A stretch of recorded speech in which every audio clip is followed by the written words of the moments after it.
আজকের ভিডিওতে কোঅর্ডিনেট সিস্টেমের অন্তর্গত পোলার ও রেক্ট্যাঙ্গুলার কোঅর্ডিনেট বিষয়ে আলোচনা করব। প্রথমে আমাদের জানতে হবে যে স্থানাঙ্ক বা কোঅর্ডিনেট কাকে বলে। তো স্থানাঙ্কের সংজ্ঞাতে যেটা বলা হয় সেটা হলো উল্লেখকারী রেখা বা রেফারেন্স লাইন অথবা উৎসবিন্দুর সাপেক্ষে কোনো স্থানের জ্যামিতিক দূরত্বকে এই স্থানাঙ্ক বা কোঅর্ডিনেট বলা হয়ে থাকে। এবারে আসা যাক আয়তক্ষেত্রিক স্থানাঙ্ক বা কার্টেসীয় স্থানাঙ্ক কাকে বলে তার আলোচনায়। দেখো, এই যে আয়তক্ষেত্রিক যে স্থানাঙ্ক হয়, এই স্থানাঙ্কের সংজ্ঞায় যেটা বলা হয় সেটা হচ্ছে যে কোনো নির্দিষ্ট সমতলিক ক্ষেত্রে লম্বক্রমে পরস্পর ছেদকারী অক্ষদ্বয়ের অর্থাৎ এক্স অক্ষ ও ওয়াই অক্ষ এর সাপেক্ষে কোনো বিন্দুর লম্ব দূরত্বকে কার্টেসীয় স্থানাঙ্ক বলে। আর এটি সম্পর্কে বলেছিলেন এই ফরাসি গণিতজ্ঞ ডেকার্টে, এবং তারই নাম অনুসারে এই স্থানাঙ্কের নাম হয়েছে এই কার্টেসীয় স্থানাঙ্ক। মানে আয়তক্ষেত্রিক স্থানাঙ্কের আরেকটি নাম হলো এই কার্টেসীয় স্থানাঙ্ক। এবারে এই স্থানাঙ্কটাকে আরও বিস্তারিতভাবে আমরা এবারে বোঝার চেষ্টা করব যে কিভাবে এই স্থানাঙ্কটাকে নির্ণয় করা হয়, বা এখানে যে স্থানাঙ্ক বলতে মানে স্থানাঙ্কের সংজ্ঞায় যেটা বলা হয়েছে এই বিষয়টা কিভাবে আমরা বুঝব। তো দেখো, এই যে সমতলিক যে ক্ষেত্র, এটা এই স্থানাঙ্কের গুরুত্বপূর্ণ একটা বিষয়। তো এই যে সমতলিক ক্ষেত্রকে কি করা হয় না, কতগুলো কোয়াড্রেন্টে মানে 4টে কোয়াড্রেন্টে ভাগ করা হয়। তো এই যে সমতলিক ক্ষেত্রের উপর পরস্পর ছেদকারী অক্ষদ্বয় ক্ষেত্রটিকে 4টি অংশে অর্থাৎ কোয়াড্রেন্টে ভাগ করে, অর্থাৎ পাশের এই ছবিটা দেখো, এইখানেতে দেখলে তোমরা খুব ভালোভাবে বুঝতে পারবে। তো দেখো, এখানে এই যে এক্স এবং x1 আর ওয়াই এবং y1 এই যে সরলরেখা দ্বয় পরস্পর লম্বভাবে একে অপরকে ছেদ করেছে এবং এদের ছেদবিন্দু হচ্ছে ও। তো পাশের এই ছবিটায় দেখো, এইটা এই যে এক্স বা x1 যেটা, এইটা একটা রেখা মানে এক্স রেখা এটা, আর একটা ওয়াই আর y1 এইটা রেখা। তো এটা এরা কি করেছে, পরস্পরকে ছেদ করেছে কোথায় না, এই যে ও বিন্দুতে ছেদ করেছে। এবার এই সরলরেখা দুটি নির্দিষ্ট হওয়ায় এই ও বিন্দুটিও একটি নির্দিষ্ট বিন্দু, আর এই ও বিন্দুটিকে উৎসবিন্দু বা মূল বিন্দু বলা হয়। মানে এই যে সমতলিক ক্ষেত্রে যখন দুটি সরলরেখা পরস্পরকে যখন ছেদ করছে এবং তাদের ছেদ দ্বয়ে যে বিন্দুটা তৈরি হচ্ছে সেটাকে উৎসবিন্দু বা মূল বিন্দু বলা হয়, আর যার মান বা স্থানাঙ্ক 0 ধরা হয়। আর এই মানে এই সরলরেখা দুটির সাপেক্ষে এই একই সমতলে অবস্থিত যে কোনো বিন্দুর অবস্থান নির্ণয় করা যেতে পারে। অর্থাৎ এই যে 4টে যে কোয়াড্রেন্ট হয়েছে, অর্থাৎ দেখো এইখানে এই 1 এইটা একটা অংশ, এটাই 2 এইটা একটা অংশ, তো এটা একটা 3 এটা একটা অংশ, আর এটা একটা অংশ, 4টে। তো অ্যান্টি ক্লকওয়াইজ ডাইরেকশানে এটা ঘুরছে এরমভাবে, ক্লকওয়াইজ ডাইরেকশানে নয়, অ্যান্টি ক্লকওয়াইজ ডাইরেকশানে এটা ঘুরছে এবং 1 2 3 4 করে এটা রয়েছে। এবার এইখানেতে যে কোনো মানে এই কোয়াড্র্যান্টের মধ্যে পড়ে যে কোনো স্থানের যে স্থানাঙ্কটা, অর্থাৎ এই এক্স এবং ওয়াই অক্ষের সাপেক্ষে, অর্থাৎ এইখান থেকে এইটার দূরত্ব আর এইখান থেকে এই দূরত্বটা যদি পরিমাপ করা যায়, তাহলে এই কোয়াড্রেন্টের মধ্যে পড়া যে কোনো বিন্দু স্থানাঙ্ককে আমরা নির্ণয় করতে পারি। মানে আয়তক্ষেত্রিক যে স্থানাঙ্ক নির্ণয়ের যে পদ্ধতি আছে সেইভাবে। তো এই বিষয়টিকে আরও ভালোভাবে আমরা বোঝার চেষ্টা করি। দেখো, এইখানে এই যে কোয়াড্রেন্টটা আছে, এই কোয়াড্রেন্টটাকে আমাদেরকে ভালো করে আরও বুঝতে হবে। তো প্রথমে তো বলেই দিলাম যে দেখো, এই যে x1 ও আর x হলো এক্স অক্ষ, অর্থাৎ এই যে এই x1 তারপরে ও আর এই এক্স, অর্থাৎ এই যে সরলরেখাটি হয়েছে এই সরলরেখাটা হলো এক্স সরলরেখা, এক্স অক্ষ। আর এই y1 ও আর ওয়াই হলো ওয়াই অক্ষ, অর্থাৎ এই যে উত্তর থেকে দক্ষিণ দিকে যে বিস্তৃত হয়েছে এই যে এইটা। তো এটা তোমরা দেখে বুঝতে পারছো। আর এইখানেতে দেখো, এই যে x10 মানে x1 ও আর x এবং y1 ও ওয়াই একত্রে স্থানাঙ্ক নামে পরিচিত। আর এদের এই যে ছেদ বিন্দুটা আছে এটা হচ্ছে মূল বিন্দু ও। আর এই যে কোয়াড্রেন্টেতে এটাতে যে ভাগ করা হয়েছে এটাও আমাদের মনে রাখতে হবে, এই কোয়াড্রেন্টটাতে কিভাবে ভাগ করা হয়েছে, যেটা আমি বললাম যে এটা অ্যান্টি ক্লকওয়াইজ ডাইরেকশানে এই কোয়াড্রেন্টটা করা হয়েছে। দেখো এই যে অংশটা যেটা রয়েছে এই অংশটা হলো নাম্বার 1, মানে কোয়াড্রেন্ট নাম্বার 1। তারপরে অ্যান্টি ক্লকওয়াইজ ডাইরেকশানে যখন ঘুরছি তখন এটা হয়ে গেল কোয়াড্রেন্ট 2। তারপরে তার তলাতে এই যেটা অংশটা যেটা রয়েছে এটা হচ্ছে কোয়াড্রেন্ট 3, আর এটা হয়ে গেল কোয়াড্রেন্ট 4। তো এরকমভাবে একটা সমতলিক ক্ষেত্রকে এক্স এবং ওয়াই অক্ষ বরাবর এই যে ছেদ করার ফলে 4টে কোয়াড্রেন্টে ভাগ হলো। এবার আসি, দেখো এইটার পরেতে কি হচ্ছে, এই যে স্থানাঙ্ক আর এই যে কোয়াড্রেন্ট এর মধ্যে সম্পর্কটা আমাদের জানতে হবে। তাহলে আমরা কিভাবে এই স্থানাঙ্কটাকে নির্ণয় করা হয়, এই আয়তক্ষেত্রিক স্থানাঙ্কটা কিভাবে নির্ণয় করা হয় সেটা আরও ভালোভাবে আমরা বুঝতে পারবো। এবার দেখো এইখানে আরও একটা বিষয় তোমরা বুঝে নাও। দেখো এই যে মূল বিন্দুর ডান দিকে, এই যে মূল বিন্দু মানে হচ্ছে আমাদের এইটা, আর মূল বিন্দুর ডান দিক মানে এইটা হলো ডান দিক, রাইট সাইড। তো এই যে মূল বিন্দুর যে ডান দিক এর যে দূরত্বটা হয়, এই ডান দিকের দূরত্বটাকে পজিটিভ ধরা হয়ে থাকে।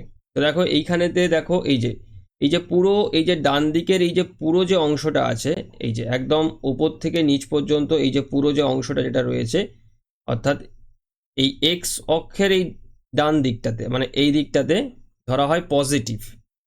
আবার এই যে মূল বিন্দু যেটা রয়েছে দেখো এই মূল বিন্দুতে এর এই পার্টটাতে অর্থাৎ এই বাঁ দিকের এইটা এক্স অক্ষের এই যে বাঁ দিকের এই অংশটা এটা রয়েছে এটা হচ্ছে বাঁ দিক। তো এদিকটাতে ধরা হয় মাইনাসেতে, মানে ঋণাত্মক অর্থাৎ নেগেটিভ।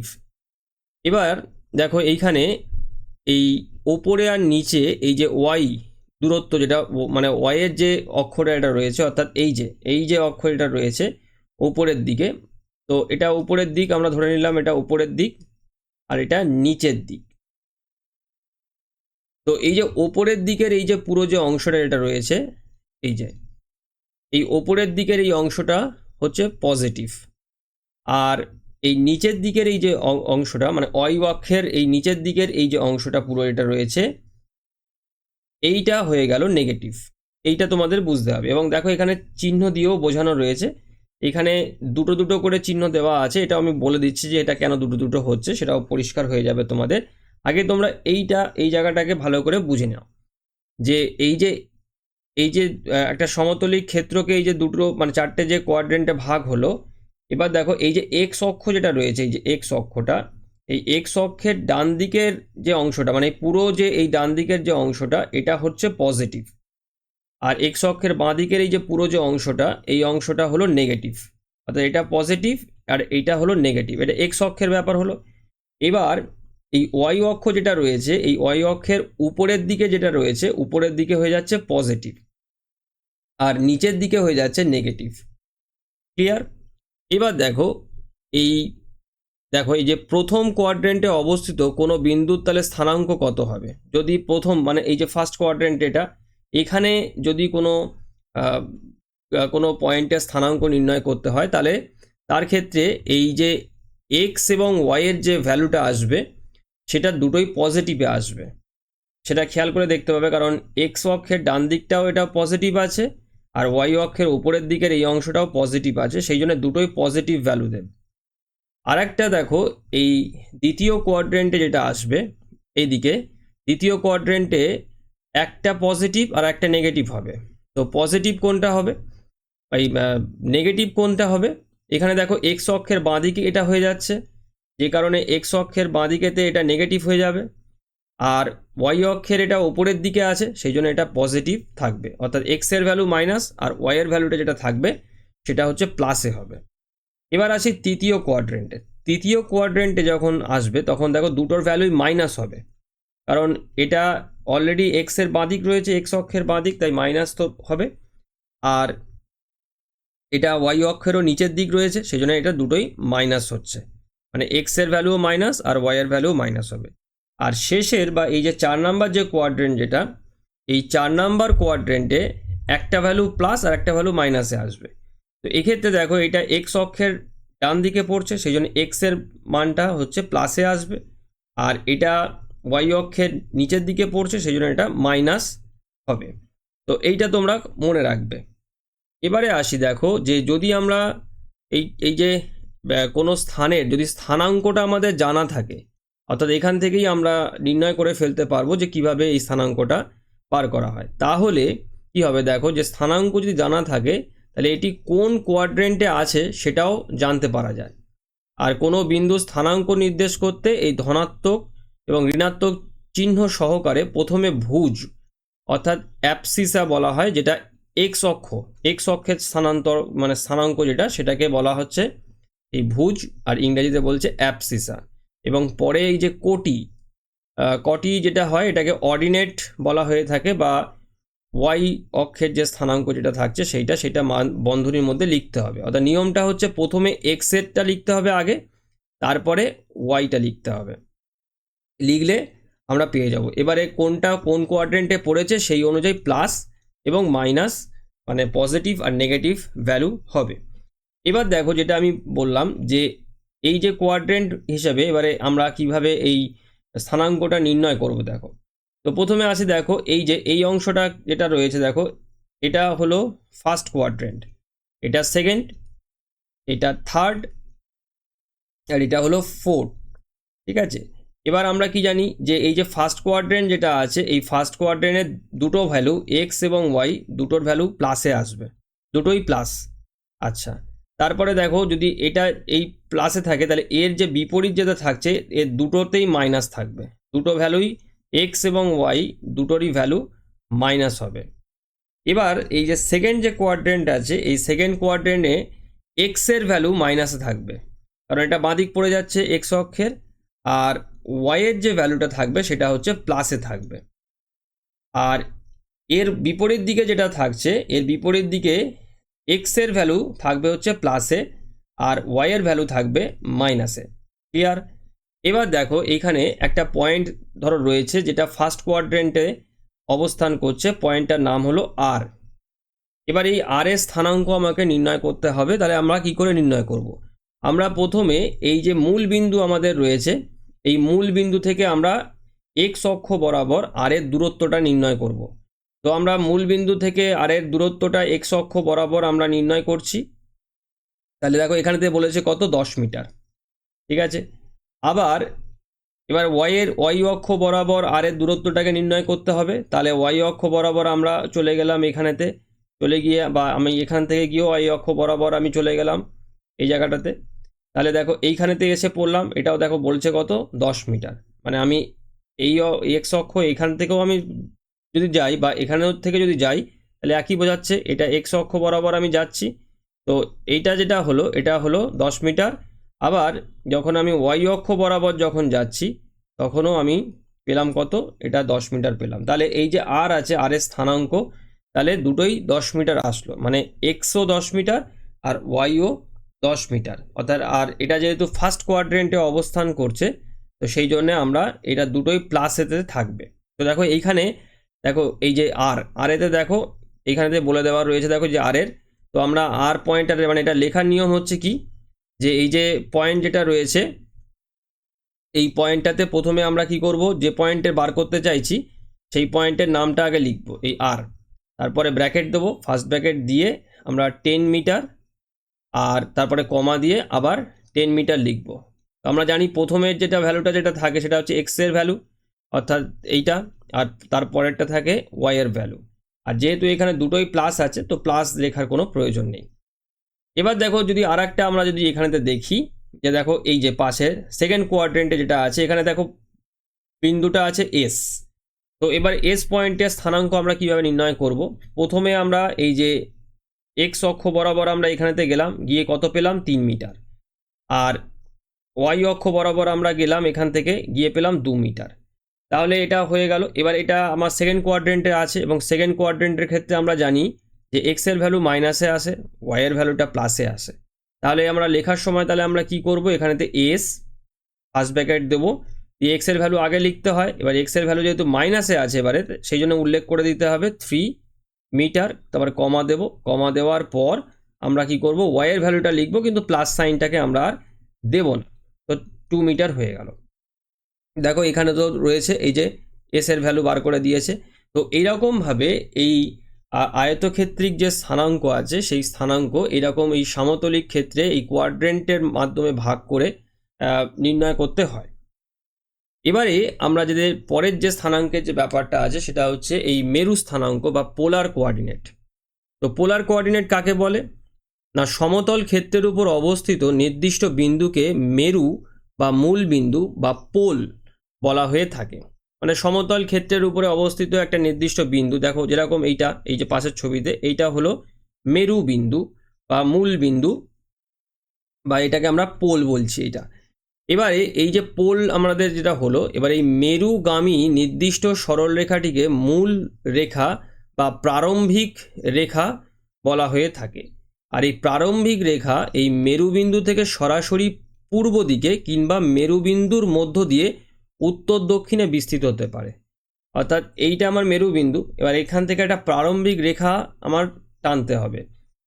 তো এই যে প্রারম্ভিক রেখা, এটা এই মূল বিন্দু থেকে পূর্ব দিকে হতে পারে, কিংবা এই যে মূল বিন্দু থেকে উত্তর দিকে হতে পারে, অর্থাৎ এই উত্তর দিকে এবং দক্ষিণ দিকে হতে পারে। মানে এইটাকে সম্পূর্ণ ওপর নিচ করে উত্তর থেকে দক্ষিণে এটা বিস্তৃত হতে পারে। আর এই প্রারম্ভিক রেখার বিন্যাস, অবস্থান ও কোণ পরিমাপের দিক অনুযায়ী এই যে মেরু যে স্থানাঙ্ক হয়, এই মেরু স্থানাঙ্ক নির্ণয়ের যে পদ্ধতি কিভাবে করা হয়, মানে পদ্ধতিকে দুটো ভাগে ভাগ করা হয়। একটা হলো এই গাণিতিক মেরু স্থানাঙ্ক, আর একটা হচ্ছে ভৌগোলিক মেরু স্থানাঙ্ক।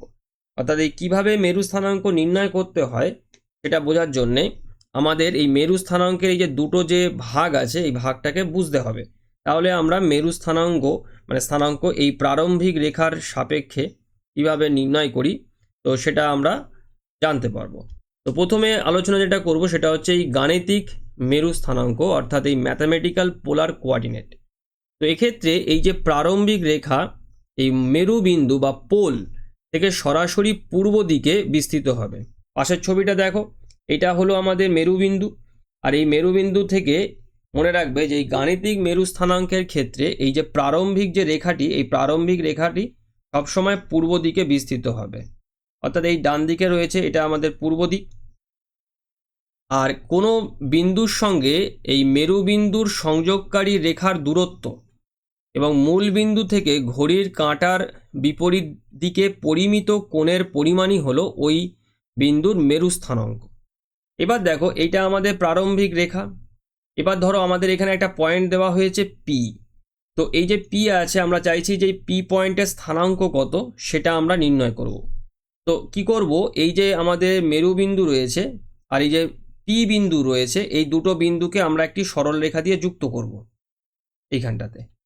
বা যুক্ত করার পর আমরা কি করব, ঘড়ির কাঁটার বিপরীত দিকের কোণটাকে আমরা মাপবো, অর্থাৎ অ্যান্টি ক্লকওয়াইজ ডাইরেকশানে আমরা এই প্রারম্ভিক রেখার সাপেক্ষে যে পি বিন্দুর এই যে রেখাটি আমরা টানলাম এই ও থেকে পি পর্যন্ত, তো এই সরল রেখার আমরা কোণটা পরিমাপ করব। যেমন এই চিত্রে এরকমভাবে দেখানো হয়েছে, দেখো এটাকে পরিমাপ করব। আর একটা যেটা করব আমরা কি, এটা হচ্ছে ও বিন্দু থেকে এই পি বিন্দুর পর্যন্ত এই যে দূরত্বটা আছে সেই দূরত্ব বা ডিস্টেন্সটাকে আমরা মাপবো। ঠিক আছে, এবার মাপার পরেতে যখন এটা আমরা লিখব তাহলে সেটাই হবে এই পি বিন্দুর স্থানাঙ্ক। অর্থাৎ এখানে আমাদের এই প্রারম্ভিক রেখার সাপেক্ষে এই কোণটাকেও পরিমাপ করতে হবে, আর ও থেকে পি পর্যন্ত যে সরলরেখাটি আমরা টেনেছি সেই সরলরেখার যে দূরত্বটা আছে সেই দূরত্ব বা ডিস্টেন্সটা আমাকে মাপতে হবে। এবার দেখো এইখানে এই চিত্রটার সাহায্যে কিভাবে আমরা এটাকে আরও ভালোভাবে বুঝি সেটার ব্যাখ্যাটা এখানে দিয়েছে। তো দেখো এই যে পাশের যে চিত্রটা আছে তাতে দেখো যে ও হলো মেরু বিন্দু, আর এই ও এক্স হলো এই প্রারম্ভিক রেখা, অর্থাৎ এই যে এটা এক্স তার এখানে দেওয়া নেই, আর এটা প্রারম্ভিক রেখা, আর এটা পূর্ব দিকে আছে অর্থাৎ এইটা। এবার এই সমতল ক্ষেত্রে অবস্থিত পি বিন্দু ও বিন্দুর সঙ্গে যুক্ত করলে প্রারম্ভিক রেখার সাপেক্ষে যে কোণ উৎপন্ন হয় যেটা এই থিটা দিয়ে বোঝানো হয়েছে, আর ওপির যে দৈর্ঘ্য অর্থাৎ যে দূরত্বটা পাওয়া যায় সেটাই হচ্ছে এই পি বিন্দুর স্থানাঙ্ক, যেটা আমি এক্ষুনি তোমাদেরকে বুঝিয়ে বললাম। তো এইভাবে এই গাণিতিক মেরু স্থানাঙ্ক এইভাবে নির্ণয় করা হয়ে থাকে। এবার দেখো এটা লিখবো কিভাবে। এটা লেখার সময় দেখো একটা নিয়ম আছে, সেটা হলো যে এই প্রচলিত নিয়ম অনুযায়ী এই মেরু স্থানাঙ্ক প্রকাশের ক্ষেত্রে প্রথমে রেডিয়াস ভেক্টর কোনটা, অর্থাৎ এই যে ও বিন্দু থেকে পি বিন্দু পর্যন্ত এই যে দৈর্ঘ্যটা রয়েছে এটা হলো রেডিয়াস ভেক্টর, যেটা আমরা এই আর দিয়ে বোঝাচ্ছি ছোট হাতের। এবং এর পরেতে যেটা করব সেটা হচ্ছে ভেক্টোরিয়াল যে কোণ, সেই কোণটা অর্থাৎ এই যে প্রারম্ভিক রেখার সাপেক্ষে এই যে কোণটা তৈরি হয়েছে, যে কোণটাকে এই থিটা দিয়ে আমরা ডিনোট করছি, তো সেইটা এই বন্ধনীর মধ্যে লিখতে হবে। এবার দেখো এখানেতে ধরা যাক যে এই যে পি বিন্দু যেটা রয়েছে এর এই রেডিয়াস ভেক্টর অর্থাৎ এই ও থেকে পি পর্যন্ত এর যে দূরত্বটা আছে সেটা হলো 4 সেন্টিমিটার। আর এইখানেতে যে কোণটা উৎপন্ন হয়েছে সেই কোণটা হচ্ছে 40 ডিগ্রি। তাহলে দেখো এখানেতে কিভাবে আমরা লিখেছি, এই যে যে এই পি বিন্দুটা আমরা লিখলাম, তারপর ফার্স্ট ব্র্যাকেট দিলাম। এবার নিয়ম হলো কি, রেডিয়াস ভেক্টর অর্থাৎ দৈর্ঘ্যটা আগে লিখতে হবে। তো রেডিয়াস ভেক্টর আমার কত বেরিয়েছে 4 সেন্টিমিটার, সেটা লিখলাম, কমা দিলাম। তারপরে আমার ভেক্টোরিয়াল কোণ কত বেরিয়েছে 40 ডিগ্রি, সেটা দিলাম, দিয়ে ব্র্যাকেট ক্লোজ করে দিলাম। তাহলে এইটা হয়ে গেল আমার এই পি বিন্দুর স্থানাঙ্ক, অর্থাৎ কি স্থানাঙ্ক না গাণিতিক মেরু স্থানাঙ্ক। আর একটা বিষয় মনে রাখবে যে এই গাণিতিক মেরু স্থানাঙ্কে এই ভেক্টোরিয়াল কোণ প্রারম্ভিক রেখার সাপেক্ষে পূর্ণবৃত্তীয় কৌণিক মানকে নির্দেশ করে, মানে হোল সার্কেল যে মানটা হয় সেইটা পূর্ণবৃত্তীয় কৌণিক মানকে নির্দেশ করে, মানে 360 ডিগ্রি সাপেক্ষে এটা আমরা করব। আর এই মান সর্বদা অ্যান্টি ক্লকওয়াইজ ডাইরেকশনে পরিমাপ করা হয়। তো দেখো এই যে অ্যারোটা দেখলে তোমরা বুঝতে পারবে, এই যে এটা সবসময় প্রারম্ভিক রেখার সাপেক্ষে, মানে যখন চাঁদা দিয়ে আমরা এটাকে মাপবো, চাঁদার জিরোটা এই প্রারম্ভিক রেখাতে থাকবে এবং সেখান থেকে আমরা এই কোণটাকে পরিমাপ করব, অ্যান্টি ক্লকওয়াইজ ডাইরেকশনে পরিমাপ করতে হবে, এটা খেয়াল রাখবে। তো এরমভাবে মেরু স্থানাঙ্ক নির্ণয় করা হয়। আচ্ছা, এই মানে গাণিতিক মেরু স্থানাঙ্ক নির্ণয় করা হয়। তো মেরু স্থানাঙ্কে আর একটা বিভাগ রয়েছে যেটা হচ্ছে ভৌগোলিক মেরু স্থানাঙ্ক। তো সেটা এবার কিভাবে নির্ণয় করা হয় সেটা এবার জেনে নেওয়া যাক। দেখো ভৌগোলিক স্থানাঙ্কের ক্ষেত্রে কি হয়, দেখো যে এক্ষেত্রে উত্তর দক্ষিণে বিস্তৃত সরল রেখা যা মূল বিন্দুকে ও, মানে মূল বিন্দু ও কে ছেদ করে দক্ষিণ দিকে বিস্তৃত হবে। অর্থাৎ আমরা আগেরটাতে দেখেছিলাম যে এই যে আমাদের মূল বিন্দু যেটা, এই মূল বিন্দুর সাপেক্ষে যে প্রারম্ভিক যে রেখাটি হবে সেটা পূর্ব দিকে বিস্তৃত হবে। এক্ষেত্রে সেটা নয়, এই ক্ষেত্রে প্রারম্ভিক রেখাটি উত্তর থেকে দক্ষিণে বিস্তৃত হবে। এই যে মানে প্রমাণ যে রেখা যেটা, সেটা এই উত্তর থেকে দক্ষিণে বিস্তৃত হবে। আর এই উত্তর দক্ষিণে বিস্তৃত রেখাকেই এই প্রারম্ভিক রেখা ধরা হয়। মানে এই উত্তর দক্ষিণে বিস্তৃত এই যে রেখা যেটা রয়েছে, এইটা এই রেখাটাকে আমরা প্রারম্ভিক রেখা ধরছি, যেটা এই মূল বিন্দুকে টাচ করে উত্তর থেকে দক্ষিণ দিকে বিস্তৃত হচ্ছে। এবার সমতল ক্ষেত্রে অবস্থিত এই যে পি বিন্দুকে ও বিন্দুর সঙ্গে যুক্ত করলে প্রারম্ভিক রেখার সাপেক্ষে যে কোণ উৎপন্ন হয় এবং ওপির দৈর্ঘ্য পাওয়া যায় তাকে পি বিন্দুর ভৌগোলিক দূরত্ব ভৌগোলিক মেরু স্থানাঙ্ক বলে। অর্থাৎ এক্ষেত্রেও আমরা দেখো এখানেতে আমাদের পি বিন্দুটা রয়েছে, এই পি বিন্দুটাকে আমরা কি করব, এটা ধরো ও, এই ও বিন্দুর সঙ্গে পি বিন্দুকে আমরা যোগ করে দিচ্ছি। এবার যোগ করে দিয়ে আমরা এবার প্রথমে কি করব, আমরা এই দৈর্ঘ্যটাকে মাপবো। এখান থেকে দৈর্ঘ্যটা কত হয়েছে সেই দৈর্ঘ্যটাকে আমরা মাপবো, যেটা আগের ক্ষেত্রে করেছি। এবং দৈর্ঘ্য মাপার পরে আমরা কি করব, এইটা আমাদের প্রারম্ভিক রেখা বা প্রমাণ রেখা, এই যে এইটা। তো এইখান থেকে আমরা এই কোণটাকে পরিমাপ করব। আগের বেলায় কিন্তু আমরা এইখান থেকে অ্যান্টি ক্লকওয়াইজ ডাইরেকশনে কোণটাকে পরিমাপ করেছিলাম, এটা খেয়াল রাখবে আগের বেলাতে। অর্থাৎ গাণিতিক মেরু স্থানাঙ্কের ক্ষেত্রে আমাদের প্রারম্ভিক রেখাটা পূর্ব দিকে বিস্তৃত ছিল এবং সেইখান থেকে সেই প্রারম্ভিক রেখা থেকে আমরা কি করেছি, অ্যান্টি ক্লকওয়াইজ ডাইরেকশনে আমরা এই কোণটাকে মেপেছি।